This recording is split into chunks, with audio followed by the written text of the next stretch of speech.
नमस्कार, आपण पाहत आहात बाबा न्यूज।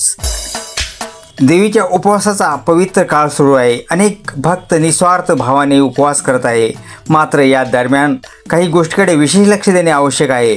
आज आपण पाहणार आहोत की उपवासादरम्यान खाल्ल्या जाणाऱ्या भगरामुळे भाविकांमध्ये विषबाधा कशी होत आहे आणि त्यापासून कसे सावध राहावे।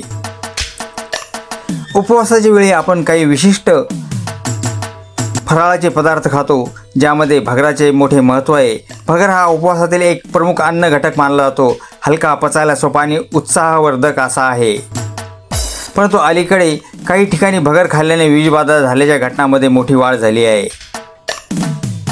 बुलढाणा, जालना, संभाजीनगर आणि अकोला या जिल्ह्यामध्ये भगर खाल्ल्यामुळे विषबाधा झाल्याचे अनेक प्रकार समोर आले आहेत। यामध्ये सैकड़ो भाविक बीमार पडत आहेत। अनेक जण गंभीर अवस्थेत रुग्णालयात उपचार घेत आहे। तज्ज्ञांच्या मते भगराच्या उत्पादन प्रक्रियेमध्ये काही चुकीच्या पद्धती वापरल्या गेल्यामुळे हे घडत आहे। धान्याच्या दूषित प्रक्रियेतील बदल, अयोग्य साठवणूक किंवा रसायनाचा अतिरिक्त वापर यामुळे भगर विषबाधेचे कारण ठरत आहे।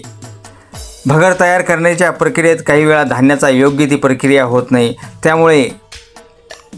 त्यामध्ये बॅक्टेरिया किंवा विषारी पदार्थाची वाढ होऊ शकते। त्यामुळे पोटाच्या गंभीर समस्या निर्माण होतात। भगर खाण्यापूर्वी काही गोष्टींकडे लक्ष दिल्यास बाधेपासून वाचता येईल। आपण जे भगर घेतो ते स्वच्छ व योग्यरित्या साठवलेली आहे का याची खात्री करा। शक्यतो नामांकित दुकानामधूनच भगर खरेदी करा। खरेदी करताना त्याची गुणवत्ता तपासणे अत्यंत महत्त्वाचे आहे।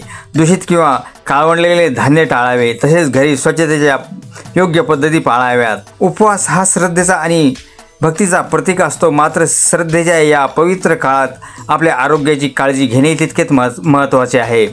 भगर खाण्यापूर्वी त्याची योग्य ती गुणवत्ता तपासा आणि आपल्या कुटुंबाच्या आरोग्याचे रक्षण करा। तुम्हाला ही माहिती उपयुक्त वाटली असेल तर बाबा न्यूजला सबस्क्राईब करा, व्हिडिओला लाईक आणि शेअर करा। पुढील अपडेटसाठी बेल आयकॉन दाबा। धन्यवाद।